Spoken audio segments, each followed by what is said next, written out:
അങ്ങനെ ശരിക്കും അവരെ സെറ്റ് ചെയ്ത് പോകുമ്പോ നിങ്ങൾക്ക് മിസ് ചെയ്യൂലേ? മിസ് ചെയ്യും. അതായത് കാരണമുണ്ട്.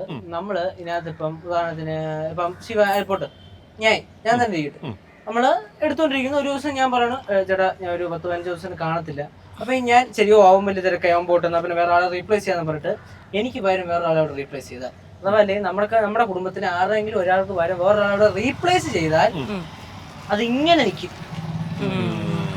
ഓഡിയൻസ് അക്സെപ്റ്റ് ചെയ്യില്ല, അവിടെ നിൽക്കുന്ന കൂടെ നിൽക്കുന്ന ആർട്ടിസ്റ്റ് അക്സെപ്റ്റ് ചെയ്യില്ല. പിന്നെ ആ ചെയ്യുന്ന രീതി ഓടി കിട്ടില്ല, ഫ്ലോ കണക്ഷൻ ലിങ്ക് പോകും.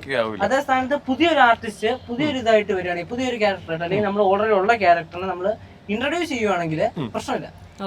നമുക്ക് അവരുടെ ക്യാരക്ടർ എങ്ങനെ വേണമെങ്കിലും ബെൻഡ് ചെയ്യാം. പക്ഷെ ഉള്ള ക്യാരക്ടർ ഒരുത്തം ചെയ്തുകൊണ്ട് വന്ന സാധനം അത് ചില സീരിയലിലൊക്കെ നമുക്ക് കാണാൻ പറ്റും. പക്ഷെ അത് കാരണമുണ്ട്. കാരണം പൂർണ്ണമായിട്ട് ആർട്ടിസ്റ്റിന്റെ കയ്യിൽ മാത്രമല്ല, മുക്കാലും ചിലപ്പോൾ ഡയറക്ടേഴ്സിന്റെ കയ്യിലായിരിക്കും. അവര് പറയുന്ന പോലെ ആയിരിക്കും സീരിയലിന്റെ പാറ്റേൺ പോകുന്നത്. പക്ഷെ നമ്മുടെ പ്രോഗ്രാമിന് അവര് പറയുന്ന പാറ്റേൺ ഉണ്ടെങ്കിലും ആർട്ടിസ്റ്റും കൂടെ മോൾഡ് ചെയ്തെടുത്ത സാധനമാണ്. ആർട്ടിസ്റ്റ്, സ്ക്രിപ്റ്റ് റൈറ്റർ, ഡയറക്ടർ എല്ലാവരും കൂടെ ഒരുമിച്ച് മോൾഡ് ചെയ്തെടുത്ത സാധനമാണ് ആ ക്യാരക്ടർ.